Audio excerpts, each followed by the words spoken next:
Hello students, आज मैं आपके सामने हाइड्रोकार्बन में स्ट्रक्चरल आइसोमर्स निकालने का ट्रिक समझाऊंगा। दोनों केस में हम लोग बात करेंगे, सैचुरेटेड हाइड्रोकार्बन में भी और अनसैचुरेटेड हाइड्रोकार्बन में भी। तो सैचुरेटेड हाइड्रोकार्बन में क्या होगा? अल्केन होगा। Let us start with formula. आप देखो, number of structural isomers in alkane is equal to 2 to the power n minus 4 plus 1, where n is equal to number of carbon atoms in alkane।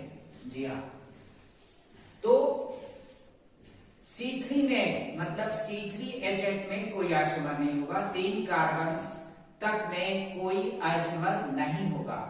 C4 onwards isomers होंगे। तो C4H10 से start करते हैं।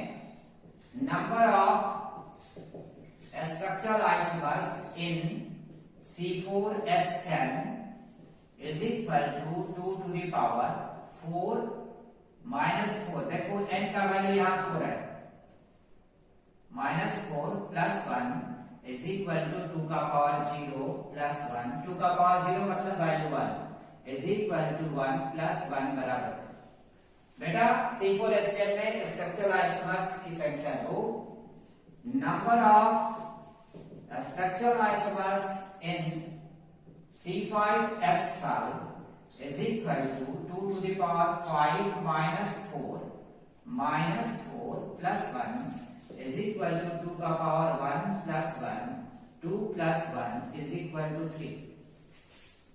बेटा number of structural isomers in C6H14 is equal to 2 का power 6 minus 4 plus 1 is equal to 2 का power 2 plus 1 is equal to 4 plus 1 5।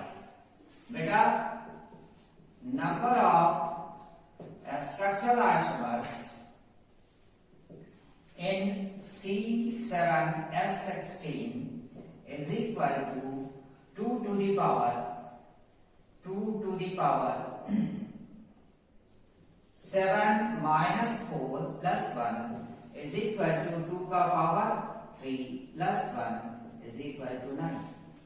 बेटा ध्यान से देखना, ये हमारा निकालने का तरीका हुआ, बट दिस फॉर्मूला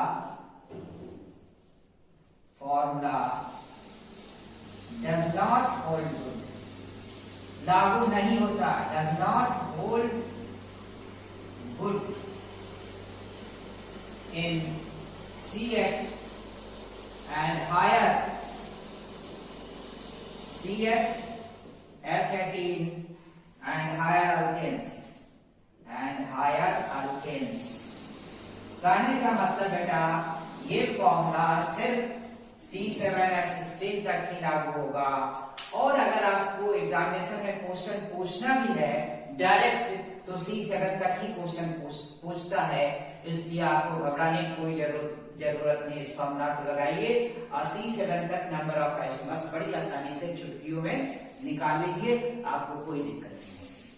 अब मैं अनसैचुरेटेड हाइड्रोकार्बन में स्ट्रक्चरल आइसोमर्स निकालना सिखाऊंगा, जो कि बहुत ही इंपॉर्टेंट है और बार बार कॉम्पिटिटिव एग्जाम में आते रहता है। ऐसे इस सेक्शन से भी कई बार कॉम्पिटिटिव एग्जाम में क्वेश्चंस आए हैं। देखते हैं अनसैचुरेटेड हाइड्रोकार्बन में क्या कॉन्सेप्ट लागू होता है। अनसैचुरेटेड हाइड्रोकार्बन में क्या कॉन्सेप्ट लागू होता है, ध्यान से देखिए।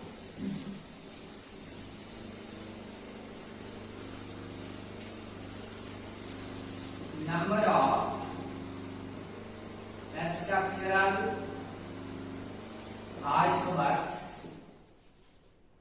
isomers in unsaturated hydrocarbon can be calculated by following formula. आप देखो, number of ISD, number of IHD और DU और DDE। बेटा ISD का मतलब है index of hydrogen deficiency, index of hydrogen deficiency. ध्यान से फुल फॉर्म सीखते जाना। DU का मतलब है degree of unsaturation, degree of unsaturation, saturation. और DD का मतलब है डबल बॉन्ड इक्विवेलेंस। तो नंबर ऑफ ISD और DU और DD in unsaturated hydrocarbon is equal to क्या होगा, ध्यान से देखना, number of H atom in open chain saturated hydrocarbon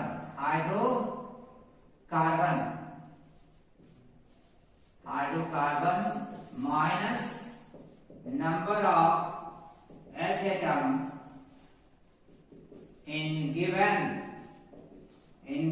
system divided by 2।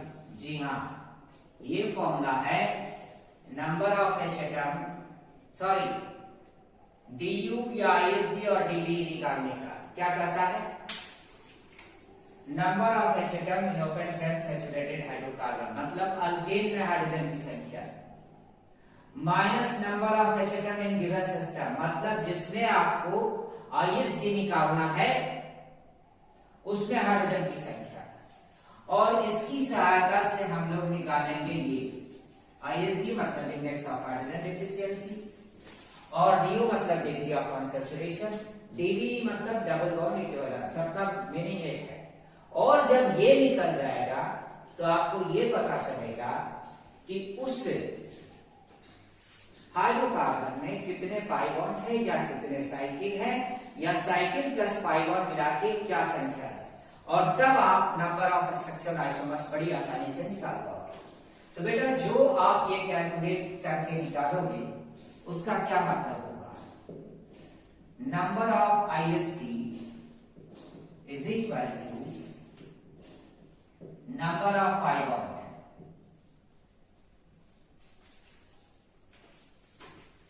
और नंबर ऑफ साइकिल और number of pi bond plus number of cycle. जी हाँ, number of pi bond plus number of cycle मतलब ISD अगर एक है तो एक पाई बॉन्ड होगा या एक साइकिल होगा, और दोनों पॉसिबल उसमें नहीं है क्योंकि एक ही है। अगर ISD की संख्या 2 है तो 2 पाई बॉन्ड होगा या 2 साइकिल होगा मतलब बाइसाइक्लो कंपाउंड होगा, या एक साइकिल प्लस एक पाई बॉन्ड होगा। अगर number of ISD is equal to 3 है तो 3 पाई बॉन्ड होगा या 3 साइकिल होगा मतलब ट्राइसाइक्लो कंपाउंड होगा, या 2 पाई बॉन्ड एक साइकिल या 1 पाई बॉन्ड 2 साइकिल का केस होगा। अब एग्जांपल लेते हैं, calculate number of structural isomers in C4H6। मान लो हमें इसमें नंबर ऑफ स्ट्रक्चरल आइसोमर्स निकालना है, तो number of ISD is equal to बेटा C4H6 को हम कंपेयर करें अल्केन से, C4H10 से, number of H atom in open chain saturated hydrocarbon मतलब अल्केन, तो C4H10 में हाइड्रोजन 10 है और गिवन सिस्टम में हाइड्रोजन 6 है, तो H is equal to 10 - 6 divided by 2 value 2। तो इस 2 का क्या क्या अर्थ है, इस 2 का क्या क्या अर्थ निकल रहा है आप ध्यान से देखना। 2 का एक अर्थ है, 2 का एक अर्थ है बेटा 2 पाई बॉन्ड, 2 पाई बॉन्ड, जी हाँ। दूसरा अर्थ है 2 साइकिल, 2 साइकिल, और 2 पाई बॉन्ड मतलब 1 ट्रिपल बॉन्ड, 1 ट्रिपल बॉन्ड, जी हाँ 1 ट्रिपल बॉन्ड, या इस 2 पाई बॉन्ड का एक और अर्थ निकलेगा 2 डबल बॉन्ड, 2 डबल बॉन्ड। क्यों बेटा, क्योंकि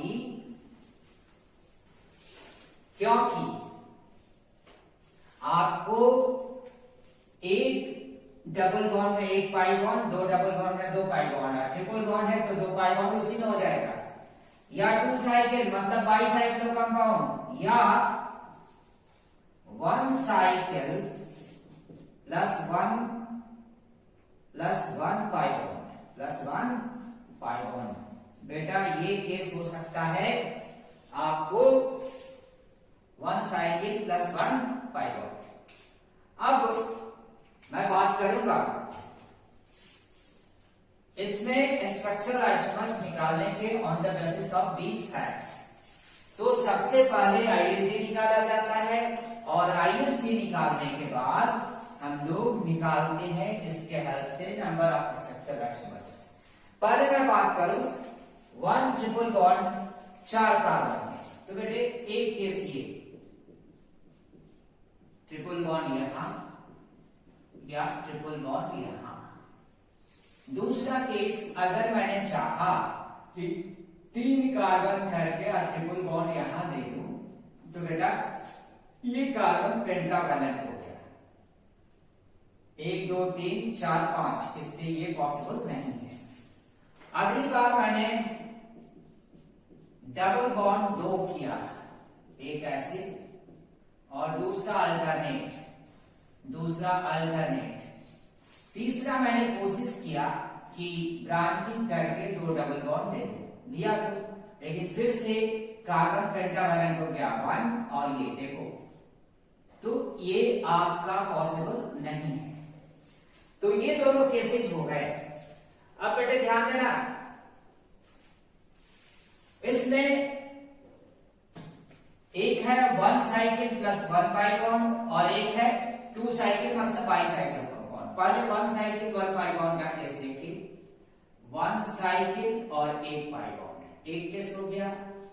फिर ध्यान से देखना 1 साइकिल 1 पाई बॉन्ड, फिर इसमें एक और केस हो सकता है 1 साइकिल 1 पाई बॉन्ड, फिर इसमें एक और केस हो सकता है 1 साइकिल 1 पाई बॉन्ड। अब कोई केस पॉसिबल नहीं है, ध्यान से देखना, और एक हो जाएगा बाईसाइक्लो कंपाउंड। ये देखो ये हो गया बाईसाइक्लो कंपाउंड।